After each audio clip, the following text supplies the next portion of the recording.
Dans les archives oubliées du département de la Charente-Inférieure, on retrouve, sous la poussière épaisse d'un coffre d'acier, les journaux d'un homme que l'histoire officielle a préféré effacer. Le docteur Éloi Carville, propriétaire du domaine de Saint-Brune et directeur d'un institut d'hygiène tropicale dont le nom seul servait de façade à l'une des entreprises les plus monstrueuses du XIXe siècle. Entre 1879 et 1898, sur ces terres de 15 hectares entourées de vignes et de marais salants, Carville mit en place un programme que les rares témoins appelaient à voix basse la ferme humaine. Ce n'était pas une métaphore. Le médecin, animé d'une obsession pseudo-scientifique, héritée des théories raciales de l'époque, cherchait à améliorer l'espèce humaine en croisant les sangs, en observant, en mesurant, en disséquant, tout en prétendant préparer la France à ses conquêtes coloniales. Son épouse, Amélie, issue d'une vieille famille protestante ruinée, participa d'abord par devoir conjugal, puis par fanatisme tranquille, persuadée qu'elle servait la science comme d'autres servent Dieu. Leurs 3 enfants, Lucien, Adèle et Paul, grandirent dans cette atmosphère où la morale se confondait avec la vivisection. À l'extérieur, le domaine brillait d'un prestige paisible, bal d'été, messe du dimanche, charité aux orphelins. À l'intérieur, les dépendances résonnaient de cris étouffés sous les murs de pierre. Les sujets de Carville étaient recrutés parmi les indigents des environs, des anciens soldats, des femmes de la Salpêtrière libérées sous condition, et plus tard, des tirailleurs revenus malades d'Afrique. Officiellement, ils étaient traités, soignés, étudiés pour le bien de la nation.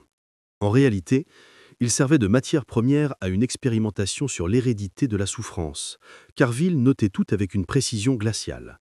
Poids, température, couleur des yeux, réaction à la douleur. Dans un carnet daté du 4 avril 1882, il écrit « La douleur est un langage, il faut apprendre à l'écouter ». C'est cette phrase qui résume l'abîme moral du domaine. Le plus terrible n'était pas la cruauté, mais la logique. Chaque acte, chaque cri, chaque mort s'inscrivait dans un raisonnement mathématique censé servir le progrès. Lucien, l'aîné, alors âgé de 14 ans, fut initié très tôt. Il tenait la lampe pendant que son père procédait aux expériences nocturnes et il apprit à ne plus trembler. Adèle, sa sœur de 12 ans, recevait une éducation musicale et religieuse, mais sa mère lui expliquait que la vraie charité consistait à offrir la douleur à la connaissance. Quant au petit Paul, il passait ses journées à dessiner les cages où l'on enfermait les patients, croyant naïvement qu'il s'agissait d'un jeu d'architecte. Aucun visiteur ne pénétrait dans les dépendances sans autorisation. Et pourtant, tout le village savait qu'il s'y passait des choses étranges. Des charrettes arrivant la nuit, des feux allumés dans les serres, des odeurs de chloroforme qui flottaient jusqu'aux vignes. Mais nul n'osait parler, car Carville employait la moitié des habitants et finançait la paroisse. On le disait pieux, généreux, patriote. Son nom figurait dans les journaux médicaux de Paris, cité comme pionnier de la physiologie coloniale. Ce prestige fit taire les murmures. En 1882 pourtant, un incident faillit tout révéler. Un domestique du domaine, un garçon de 16 ans nommé Bastien, fut retrouvé mort près de la serre principale, le visage déformé par une expression de terreur. Carville déclara une crise d'épilepsie. Le maire signa un constat sans poser de questions. Mais Lucien, qui avait vu, sut que c'était un test de trop. Bastien avait surpris son père injectant un sérum dans le bras d'une jeune femme volontaire, une prostituée que la famille hébergeait depuis 3 semaines. Le garçon avait voulu prévenir la gendarmerie. Le lendemain, on le retrouva mort. Dès lors, Lucien cessa de dormir. Il entendait dans les murs des chuchotements que nul autre n'entendait, les voix des cobayes morts peut-être, ou celles de sa propre conscience. Carville, lui, notait simplement « Incident mineur, le personnel se reconnaît malléable ». À l'automne de la même année, il reçut la visite d'un professeur de Paris, Charles Mélin, membre de la Société d'anthropologie, venu inspecter ses travaux. L'homme repartit fasciné. Il écrivait dans une revue « Le docteur Carville a su faire de son domaine un laboratoire vivant où l'homme observe l'homme sans intermédiaire ». Ce texte publié à tirage limité fut le début d'une réputation européenne. Ce que Mélin ne savait pas, c'est que le laboratoire de Saint-Brune reposait déjà sur des corps enterrés à moins de 100 mètres de la chapelle. En 1883, Amélie Carville commença à participer directement aux expériences, persuadée que les femmes pouvaient supporter mieux que les hommes la vue du sang. C'est elle qui eut l'idée de tester la transmission de la foi par la peur. Pendant que son mari injectait des toxines, elle récitait des prières au-dessus des patients, notant les réactions physiques au mot Dieu. Les registres montrent qu'à cette époque, 7 personnes furent utilisées pour cette série. Aucune ne survécut. Le plus terrible est que Carville croyait sincèrement servir la raison et que ses enfants le croyaient aussi. En quelques années, Lucien devint l'assistant principal de son père. Adèle commença à noter les résultats. Paul, à 12 ans, dessinait les schémas des expériences dans les marges des cahiers. L'école, la religion, l'amour même furent absorbés par la science du domaine. En 1884, une épidémie de fièvre typhoïde frappa la région, et Carville offrit gratuitement ses services. Des dizaines de malades furent transférés dans ces bâtiments, d'où peu revinrent.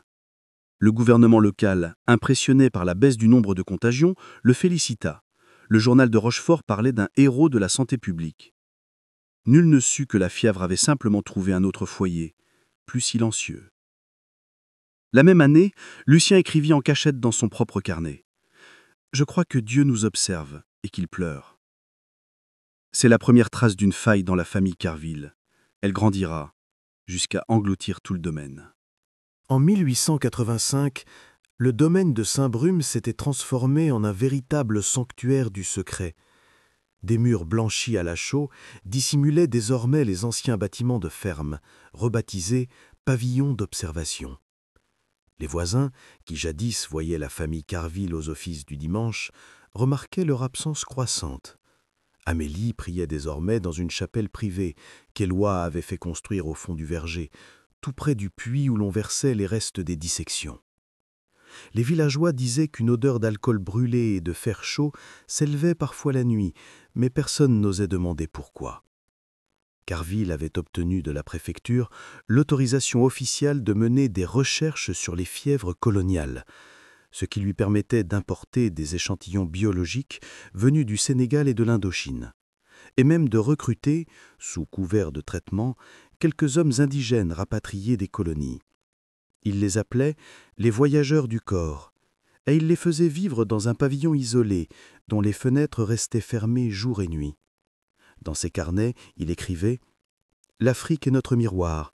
Pour comprendre l'homme, il faut observer là où l'évolution s'est ralentie. » C'était l'époque où la science flirtait avec le délire national.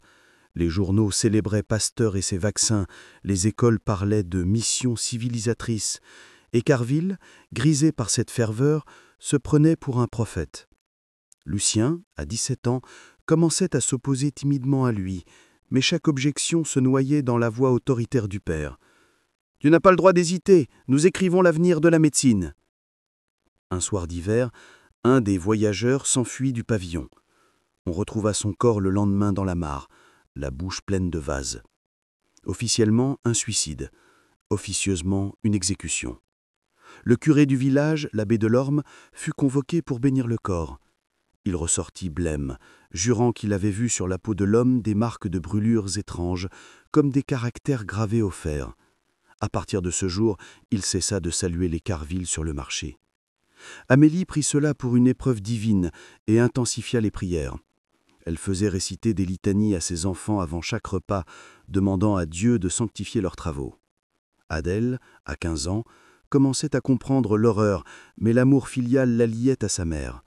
Elle se réfugia dans la musique, jouant des sonates dans le salon, tandis qu'au sous-sol, son père testait des anesthésiques sur des chiens, puis sur des humains. Paul, lui, devint le témoin muet de tout. Il dessinait sans relâche les scènes qu'il entrevoyait par les soupiraux, comme s'il voulait conserver une preuve. En 1886, un événement extérieur bouleversa l'équilibre fragile du domaine. Une épidémie de choléra frappa La Rochelle, et le préfet demanda à Carville de venir prêter main forte à l'hôpital. Pendant 3 semaines, le docteur dirigea les quarantaines avec une efficacité glaciale. Il refusa les sacrements aux mourants, notant simplement leurs symptômes dans un carnet couvert de sang séché. Quand l'épidémie prit fin, on compta moins de morts qu'ailleurs. Il fut décoré de la Légion d'honneur. Mais les infirmières murmuraient que certains patients avaient disparu, sans laisser de corps. De retour à Saint-Brûme, Carville annonça à sa famille qu'il avait prouvé l'utilité de ces méthodes et qu'il était temps d'élargir les expériences. C'est alors qu'il fit venir du port 2 femmes africaines qu'il disait vouloir soigner d'un mal mystérieux. Elles furent installées dans le pavillon nord sous la surveillance d'Amélie. Lucien protesta. Il disait qu'elles avaient peur, qu'elles demandaient à partir. Son père le gifla. « La peur n'est qu'une étape vers la vérité », répondit-il. Ce fut la dernière fois que Lucien osa s'interposer. Peu après, un incendie mineur se déclara dans la serre, détruisant une partie des registres. Officiellement un accident, en réalité, Lucien avait tenté de détruire les carnets de son père. Mais les doubles existaient, car Ville copiait tout à la plume chaque nuit avant de dormir, comme un moine recopiant l'évangile de la douleur. L'année suivante, les rumeurs se propagèrent jusqu'à Rochefort. Un journaliste du Courrier vint interroger les paysans. Il repartit convaincu que tout n'était que jalousie et superstition. Le prestige du docteur était trop grand. Dans une lettre à un collègue, Carville écrit « La foule a besoin de monstres pour se sentir vertueuse. Qu'elle fasse de moi le sien, je lui rendrai sa pureté. » Adèle découvrit cette lettre et sentit naître en elle une haine froide. Elle n'avait plus peur de son père, elle le méprisait. En secret, elle commença à noter tout ce qu'elle voyait, les noms, les dates, les symptômes, les cris. Ce cahier, retrouvé des décennies plus tard, est l'une des rares sources directes sur la réalité du domaine. On y lit « La femme du pavillon 3 a supplié qu'on l'achève. Maman a récité un psaume. Papa a souri. » À cette époque, Amélie se persuada que sa mission était mystique. Elle prétendait voir des signes dans les mouvements du formol, dans les reflets du sang. Elle affirmait que Dieu lui parlait à travers les bulles qui montaient dans les bocaux.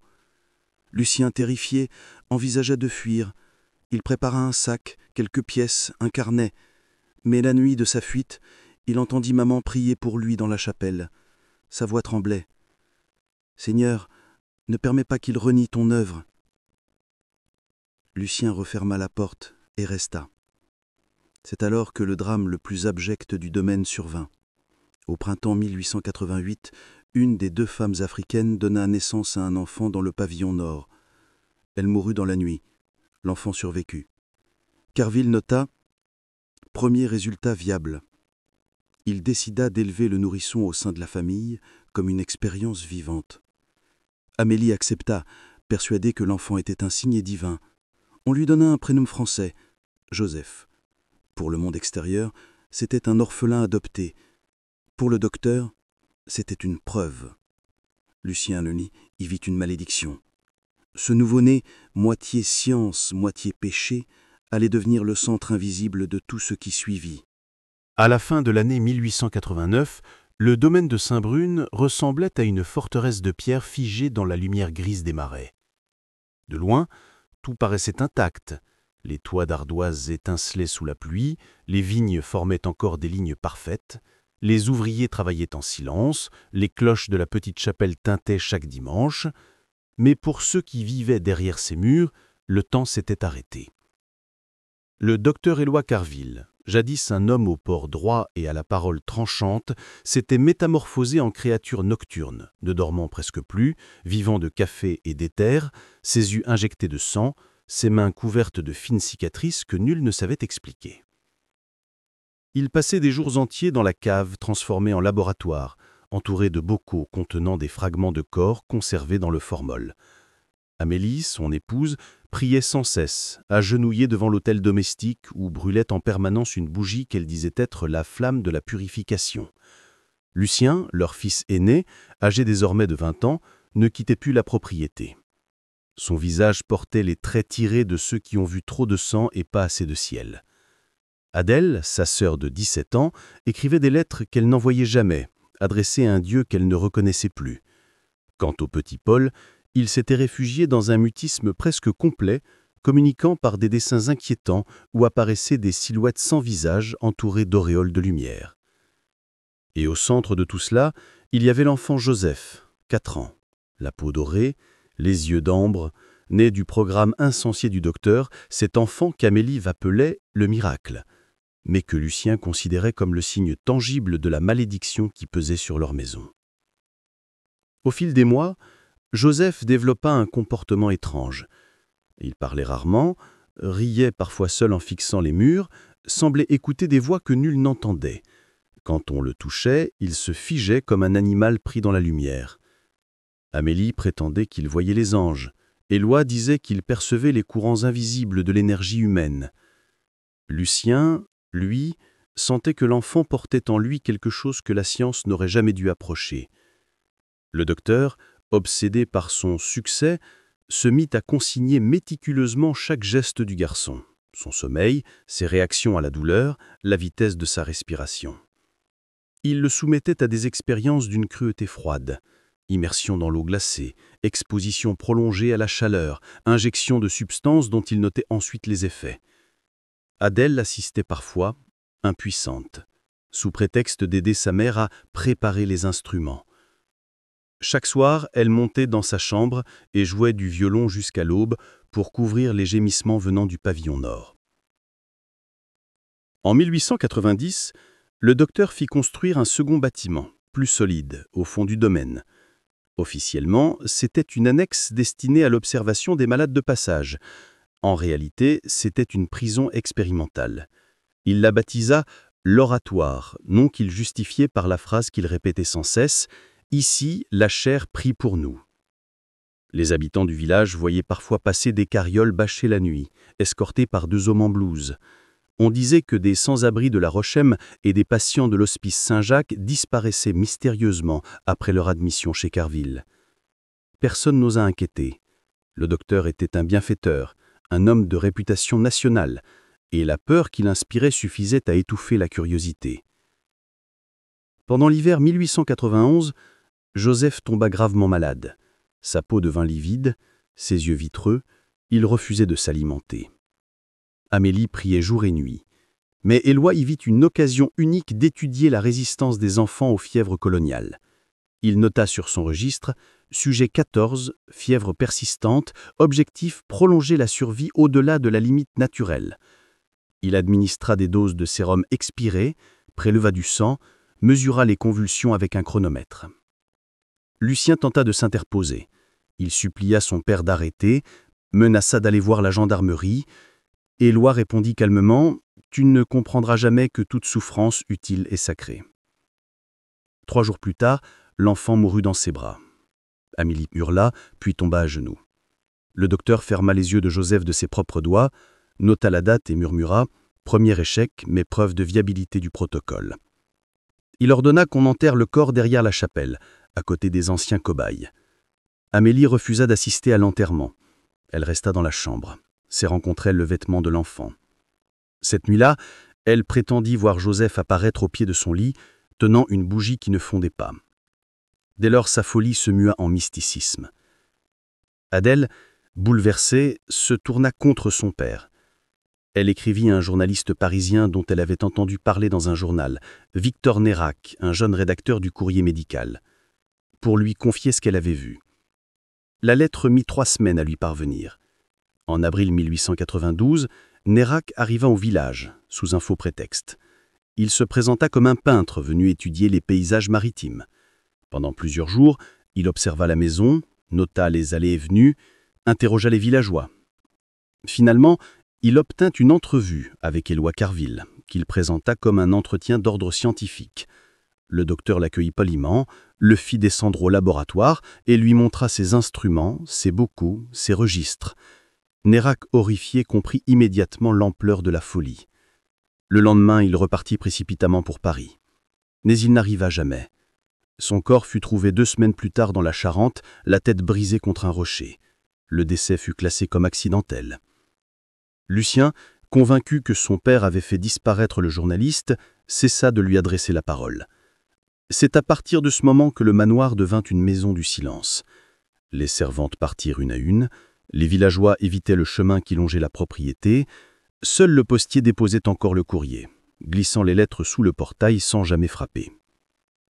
À l'intérieur, Adèle continua à écrire, remplissant un carnet de notes et de prières, si un jour quelqu'un trouve ces pages, qu'il sache que nous n'avons pas consenti. Lucien, lui, se mit à recopier secrètement les registres de son père, espérant un jour les remettre à la justice. Il passait ses nuits à écrire dans la cave, à la lueur d'une lampe, pendant que son père dormait quelques heures à peine, épuisé mais heureux de sa propre démesure. En février 1893, la situation atteignit le paroxysme. Amélie, plongée dans une transe mystique, déclara qu'elle entendait la voix de Joseph l'appeler depuis les murs. Elle déambula dans la maison, les cheveux défaits, tenant un crucifix en fer. répétant « le sang et la prière ». Une nuit, elle descendit dans le laboratoire, alluma toutes les lampes à l'huile et se mit à réciter des psaumes en latin. Lucien et Adèle, alertés par la lumière, accoururent et découvrirent la scène. Le sol couvert de papier trempé de sang, les bocaux brisés, l'air saturé d'odeurs chimiques.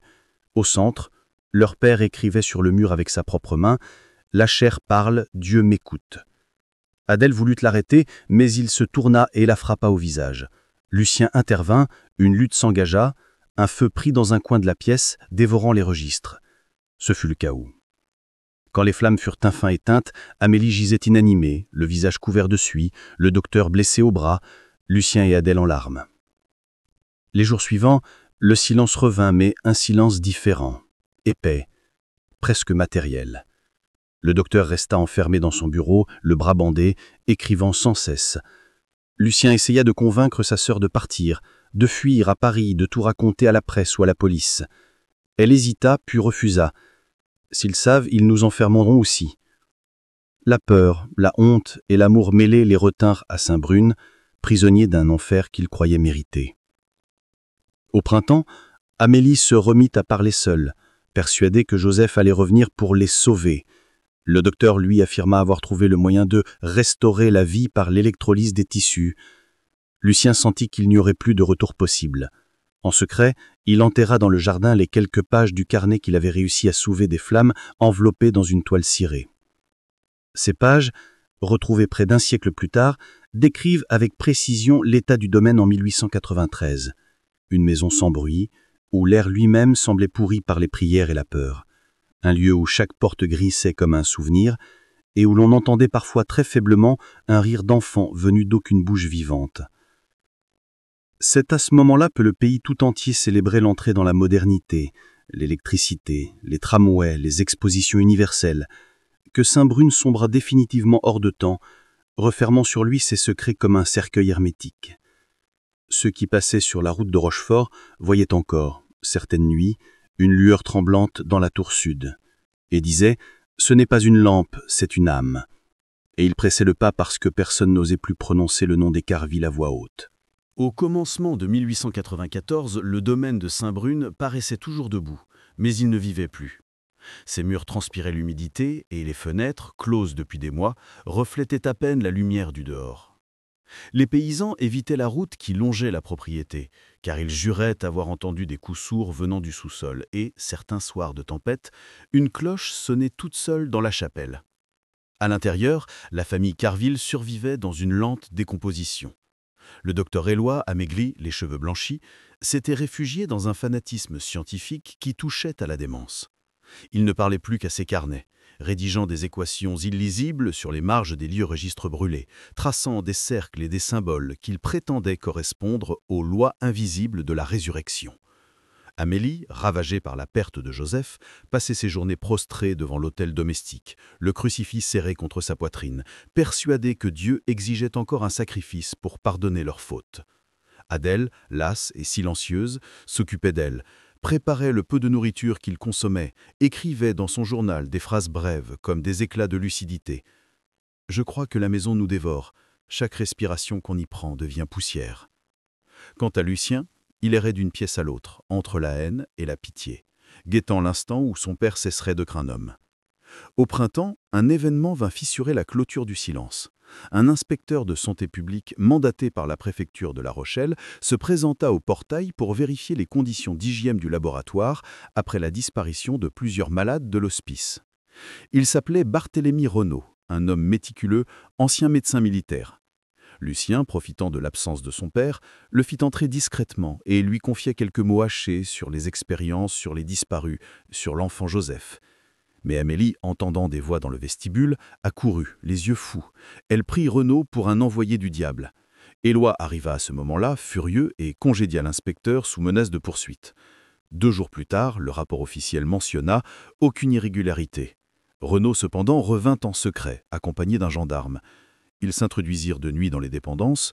Ce qu'ils y virent resta longtemps tu. Le gendarme, quelques semaines après, démissionna sans explication et quitta la région. Renaud écrivit une lettre au ministère de l'Intérieur décrivant des pratiques contraires à toute morale. La lettre fut classée sans suite. Lucien sut alors qu'il n'y aurait jamais de justice et que seul le feu pouvait purifier Saint-Brune. En 1895, la folie d'Amélie atteignit son paroxysme. Elle affirma que Joseph lui parlait à travers les murs et qu'il réclamait une offrande. Une nuit d'orage, elle entra dans la chambre d'Adèle avec une lampe et un couteau de dissection. Lucien, réveillé par le bruit, s'interposa. Il y eut un cri, puis un choc. La lampe se renversa, embrasant les rideaux. Le feu se propagea si vite qu'en quelques minutes, la moitié du manoir brûlait. On dit qu'on vit Amélie courir dans le jardin en criant le nom de son fils, avant de disparaître dans les flammes. Adèle et Lucien furent sauvés par un domestique resté par compassion. Éloi, blessé au visage, fut tiré du laboratoire inconscient. Le lendemain, il n'en restait qu'une carcasse noire, fumante, et une odeur de chair brûlée. Mais le docteur survécut. Convalescent, il s'installa dans la seule aile restée debout, transformant les ruines en sanctuaire de sa folie. Il faisait venir des caisses d'instruments depuis Paris, payait avec ce qui restait de sa fortune, et recommença ses travaux dans un isolement complet. Lucien, écœuré, voulut partir. Sa sœur le supplia de rester. « S'il meurt seul ici, l'ombre de son nom nous poursuivra. » Ils restèrent donc, prisonniers d'un serment muet. Les mois passèrent dans un hiver sans fin. Adèle, minée par la fièvre et la culpabilité, se mit à délirer à son tour. Elle croyait voir des silhouettes dans les couloirs et disait entendre la voix de Joseph chanter au fond du puits. Lucien tenta de la raisonner, mais la maladie la gagna. En novembre 1896, elle mourut d'une pneumonie. Dans son dernier souffle, elle murmura « Brûle tout, Lucien, brûle le nom ». Il l'enterra près du verger sous un vieux poirier. Après sa mort, le domaine devint qu'un tombeau. Le docteur, presque aveugle, continua de griffonner sur des morceaux de papier. Il parlait à sa fille comme si elle était encore là, répondait à ses propres questions, riait parfois. Lucien observait en silence, attendant le moment où la mort viendrait achever ce qui restait d'homme en lui. Ce moment arriva au début de 1897. Une nuit glaciale de février, il descendit au laboratoire et découvrit son père effondré sur la table d'opération, le cœur arrêté, entouré de centaines de bocaux où flottaient des fragments humains étiquetés avec soin. Sur le mur, écrit en lettres rouges, on pouvait lire « La chair s'est tue. Dieu m'a répondu ». Lucien s'agenouilla, prit une poignée d'alcool et mit le feu. Les flammes montèrent lentement, dévorant les papiers, les instruments, les années de folie. Il quitta la maison sans se retourner. Le lendemain, les habitants du village virent une colonne de fumée noire s'élever au-dessus des vignes. Ils accoururent, mais il n'y avait plus rien à sauver. On retrouva le corps du docteur carbonisé, agenouillé comme s'il priait. Celui d'Amélie ne fut jamais retrouvé. Lucien, lui, avait disparu. Certains disent qu'il embarqua pour l'Afrique sous un faux nom, d'autres qu'il se jeta dans la Charente. Officiellement, on déclara la famille Carville éteinte. Le domaine fut rasé, les terres vendues à bas prix. Mais les rumeurs persistèrent. On prétendait que la nuit, sous la lune, on voyait encore danser des lumières au-dessus des fondations, et qu'un enfant riait entre les arbres calcinés. En 1895, un huissier chargé d'inventorier les ruines trouva dans la cave une boîte en fer intacte. À l'intérieur, un seul carnet couvert d'une écriture tremblée, celui de Lucien. Les dernières lignes disaient « Il faut que quelqu'un se souvienne. Les pierres mentent, mais la mémoire saigne encore. J'ai tout brûlé, sauf ce qui brûle en moi. » Ce carnet, conservé aujourd'hui aux archives départementales, est le seul témoin de la fin du domaine de Saint-Brune. Et quand on le lit, on entend entre les mots le souffle d'un feu qui ne s'est jamais éteint. En 1898, l'affaire du domaine Carville n'était plus qu'un murmure parmi les pierres. Le temps avait recouvert les cendres de Saint-Brune d'une herbe timide, et le vent qui soufflait sur les marais ne portait plus l'odeur du formol, mais celle de la terre humide et des orties. Les habitants du village avaient fini par se convaincre que tout n'avait été qu'une légende. Un incendie, une famille de fous, des histoires de science et de religion mêlées, rien de plus. Pourtant, un homme vint réveiller les fantômes. Il s'appelait Auguste Delmas, archiviste passionné d'anthropologie qui préparait une thèse sur les dérives du positivisme médical dans les provinces françaises. En feuilletant les registres du tribunal de La Rochelle, il tomba sur un dossier non classé daté de 1897, intitulé « Succession Carville, effets et biens non réclamés ». Parmi les pièces jointes, une petite boîte de fer contenant le carnet de Lucien, couvert d'une écriture nerveuse. presque illisible. Delmas passa la nuit à le lire. Au matin, il décida qu'il devait se rendre sur place. Il découvrit les ruines, noyées dans les ronces, les fondations calcinées d'où montait encore une odeur de suie froide. Il marcha entre les pierres et crut entendre dans le vent un rire d'enfant.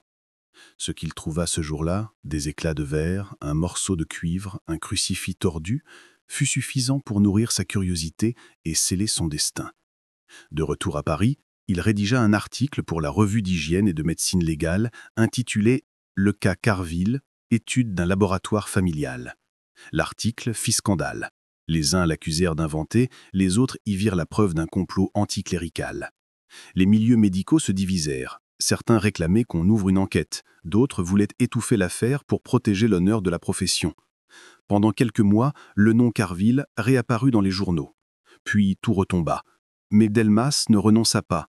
Il entreprit de reconstituer la lignée, cherchant les traces de Lucien, d'Adèle, de l'enfant Joseph. Il interrogea les anciens domestiques, les curés, les notaires. Peu à peu, un portrait se dessina, celui d'une famille consumée par le feu de la raison et la fièvre du salut. En 1901, il publia un livre à tirage confidentiel, La science du cauchemar, qui retraçait, à partir du carnet, l'histoire du domaine. Il y décrivait la manière dont le Gopter avait transformé la souffrance en religion et la religion en instrument d'expérimentation. Le livre, jugé blasphématoire, fut interdit à la vente au bout de 3 semaines. Mais quelques exemplaires circulèrent dans les cercles occultistes de Montmartre et du quartier latin. On disait qu'il suffisait de le lire à voix haute pour entendre des bruits de pas derrière la porte. Delmas, fasciné par le mythe qu'il venait de ranimer, retourna plusieurs fois à Saint-Brune. Il y campait seul, prenait des notes, mesurait les pierres, ramassait des fragments de céramique. Un soir de 1903, il affirma dans une lettre à un collègue avoir trouvé sous la chapelle en ruine une pièce circulaire scellée par une dalle de pierre gravée du symbole qu'il avait vu dans le carnet. 2 cercles entrelacés, reliés par une croix. Il écrivit « Je crois que Carville voulait communiquer avec Dieu, mais c'est autre chose qui lui a répondu. » Personne ne le crut. Quelques jours plus tard, il disparut. Sa tante, retrouvée près du puits, contenait ses carnets et un petit flacon de formol brisé. On supposa qu'il était tombé dans les marais. Le dossier fut refermé. Mais sa mort redonna vie à la légende. Les journaux populaires publièrent des feuilletons intitulés « Le savant maudit de Charente » ou « Les expériences du diable blanc ». Les paysans venaient la nuit déposer des bougies près des ruines pour conjurer le mal, tandis que des étudiants de médecine s'y rendaient pour des initiations clandestines, croyant y trouver des reliques miraculeuses. Le domaine devint un lieu de superstition. En 1907, l'État mit enfin la main sur les carnets originaux du docteur, récupérés chez un libraire de Niort. Leur lecture consterna le ministère. On y trouvait des descriptions anatomiques précises, des relevés d'expérience sur des patients identifiés par numéro, des références à des prêtres et des fonctionnaires complices. Mais aucune preuve juridique ne permettait d'inculper quiconque. Les manuscrits furent classés sous scellé et rangés aux archives nationales sous le titre neutre « Études médicales inédites 1880-1895 ». Personne n'en reparla pendant des années. Pourtant, un jeune étudiant en psychologie, Pierre Lefort, obtint en 1910 l'autorisation de les consulter pour sa thèse sur « Les dérives de la suggestion religieuse dans les cas de psychose familiale ». Il passa l'été entier à recopier des extraits et à comparer les phrases des lois Carville avec celles des grands mystiques médiévaux. Il y trouva, écrivit-il plus tard, la même ferveur mais vidée de foi. Ce travail, publié en 1912 sous le titre « Le complexe de Saint-Brune », fit de la tragédie Carville un cas d'école en psychiatrie. Dans les universités, on parlait du syndrome Carville pour désigner la confusion entre extase religieuse et délire scientifique. Des artistes symbolistes s'en emparèrent. Le peintre Moreau-Duc fondit dans ses toiles les silhouettes d'Adèle et de Joseph. Le poète Bouchard écrivit un sonnet intitulé « La chapelle du sérum », où le sang devient prière et la prière devient poison. Saint-Brune, devenu un mythe, entra dans la culture comme une parabole sur la folie du savoir. Mais derrière le vernis des études et des tableaux, certains détails continuaient à troubler les chercheurs. Plusieurs témoins, vieillissants, racontaient avoir vu au début du siècle un homme rôdant autour des ruines, grand, vêtu de noir, la barbe grise, parlant peu. Il disait qu'il venait chaque année à la date de l'incendie, déposer des fleurs et s'en allait avant l'aube. Beaucoup crurent qu'il s'agissait de Lucien, vivant sous un autre nom. En 1911, un marin de Rochefort certifia d'avoir transporté en 1898 un passager français vers Dakar portant un passeport au nom de Louis Carvin, une anagramme presque parfaite de Carville. Les archives de Saint-Louis mentionnent ensuite un médecin européen exerçant sous ce nom jusqu'en 1905, disparu après une épidémie. Était-ce lui? Nul ne le sut jamais. Ce mystère ajouta une dernière couche de brouillard sur une histoire déjà saturée d'ombre. Ainsi, au seuil de la Grande Guerre, le domaine n'était plus qu'un souvenir dans les livres de médecine et les cauchemars des curieux. Pourtant, les rares voyageurs qui s'aventuraient sur la route des marais racontaient encore qu'au crépuscule, lorsque la brune monte et que les grenouilles se taisent, on peut voir, au milieu des herbes hautes, la silhouette d'une chapelle effondrée où tremble une lanterne pâle. Certains disent que c'est la lanterne de Lucien, cherchant éternellement à brûler ce qu'il n'a su détruire. D'autres assurent que c'est la science elle-même, condamnée à éclairer les ruines de ses propres promesses. Et quand le vent souffle du large, il apporte, disent-ils, un parfum de chloroforme et d'acendré mêlé, souvenir obstiné du jour où le savoir voulut parler à Dieu et n'entendit que son propre écho. En 1913, à la veille de la guerre, la légende du domaine Carville appartenait déjà au folklore local. On en parlait dans les cafés comme d'une histoire ancienne, un conte de peur pour les enfants. Mais dans les archives du ministère de la Santé, un dossier dormait encore, scellé, contenant le carnet de Lucien et plusieurs lettres inédites d'Amélie retrouvées après l'incendie. Lorsque la guerre éclata, ces papiers furent transférés à Paris avec d'autres documents jugés sensibles, puis oubliés dans un sous-sol pendant plus de 50 ans.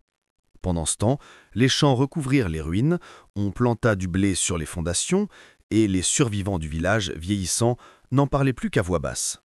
Après 1918, quelques anciens soldats revenus mutilés du front vinrent s'installer dans les baraques construites sur les terres Carville. Ils disaient que la terre y était fertile, mais qu'elle avait une odeur étrange après la pluie. En 1932, un de leurs enfants tomba malade. Le médecin de campagne diagnostiqua une infection rare du sang et nota, sans oser l'expliquer, que les symptômes rappelaient ceux décrits dans les carnets d'Éloi Carville que lui avait brièvement montré un collègue. Puis la guerre revint et les hommes disparurent de nouveau dans la tourmente. En 1944, un détachement allemand, cherchant des caches de résistance, fouilla la région et découvrit les restes de la chapelle. Selon un témoignage recueilli plus tard, un officier s'évanouit en ouvrant une trappe où dormaient encore des bocaux intacts. Les troupes quittèrent le village 2 jours plus tard, laissant la trappe refermée. Ce n'est qu'en 1957 qu'un instituteur passionné d'histoire locale, René Gourdon, osa entreprendre des fouilles. Il trouva des fragments de verrerie médicale, des instruments rouillés et surtout un médaillon portant l'inscription « La chair parle, Dieu écoute ». Son rapport fut publié dans une revue régionale, mais l'article passa inaperçu. 10 ans plus tard, au cœur des années 60, un jeune réalisateur de la Nouvelle Vague, Michel Loris, tomba sur le texte de Gourdon et décida d'en tirer un film. Saint-Brune ou La science damnée, sorti en 1969, noir et blanc, granuleux, narration heurtée, visage d'acteur inconnu. Le film, interdit un temps pour Images morbides, obtint un prix à Venise et transforma la légende en mythe moderne. Pour la première fois, le public vit les Carville non comme des monstres, mais comme les victimes d'une époque où la foi et la raison s'étaient affrontées sans médiation. Dans les universités, on redécouvrit les textes de Lefort et de Delmas. Les étudiants citaient Saint-Brune comme un exemple d'hystérie scientifique. En 1983, un événement inattendu fit renaître l'intérêt. Lors de travaux de drainage dans les marais, on mit au jour une cave maçonnée contenant plusieurs bocaux scellés et un coffret en métal. Les bocaux contenaient des fragments humains, identifiés plus tard comme provenant de 5 individus d'origines différentes. Le coffret, lui, renfermait un manuscrit presque intact, daté de 1896 et signé d'une main tremblée, Amélie Carville. Ce journal, publié en 1985 sous le titre « Journal d'une âme disséquée », bouleversa l'image qu'on se faisait de la famille. On y découvrait une femme tiraillée entre la ferveur et le dégoût, suppliant Dieu de la délivrer du rôle de bourreau qu'elle jouait auprès de son mari. Le livre devint un succès mondial, traduit dans 15 langues. Des universitaires y virent la première confession mystique féminine du XIXe siècle. D'autres y décelèrent les prémices d'une réflexion sur la responsabilité morale de la science. Dans le même temps, la région profita du regain d'intérêt pour créer un petit musée municipal consacré à la folie scientifique du siècle industriel. On y exposait des fioles vides, des instruments restaurés, des photographies truquées. Le passé devenait spectacle. Au tournant des années 2000, l'histoire prit un nouveau visage.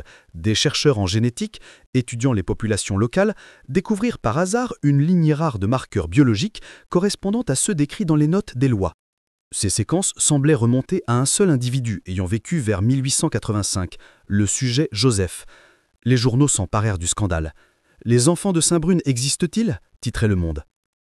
Des descendants supposés, porteurs du même nom ou d'un ADN similaire, furent contactés. Certains acceptèrent de témoigner. Une femme issue d'une famille métisse de Dakar affirma qu'elle contenait l'arrière-petite-fille de Lucien. Elle remit aux chercheurs une médaille en cuivre gravée d'un cercle double, identique au symbole retrouvé par Delmas un siècle plus tôt. La presse s'enflamma, les autorités religieuses appelèrent au silence, mais l'université de Bordeaux lança une mission archéologique officielle sur le site.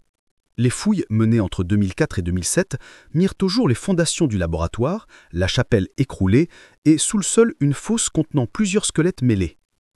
Les analyses révélèrent qu'ils appartenaient à des individus de sexe et d'âge variés, porteurs de traces d'incisions chirurgicales.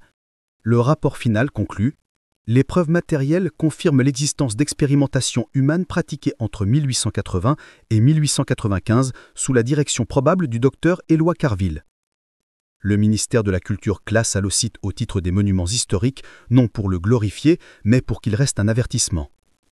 Aujourd'hui, le domaine n'existe plus que par un sentier balisé. On y accède par un chemin bordé de chênes. Un panneau en bois porte ces mots « Ici, la science oublia l'homme ». Chaque été, des visiteurs viennent déposer des fleurs, des étudiants de médecine récitent en silence le serment d'Hippocrate, des prêtres murmurent des psaumes. Certains soirs, quand le soleil se couche sur les marais, on croit voir une lueur derrière les buissons, comme une lampe d'étude qui ne s'éteint jamais. Les habitants disent que c'est le fantôme de Lucien, penché sur ses carnets, essayant encore d'écrire la dernière ligne qu'il n'a jamais trouvée. D'autres pensent que c'est simplement la mémoire, cette chose qui refuse de mourir quand tout le reste s'efface.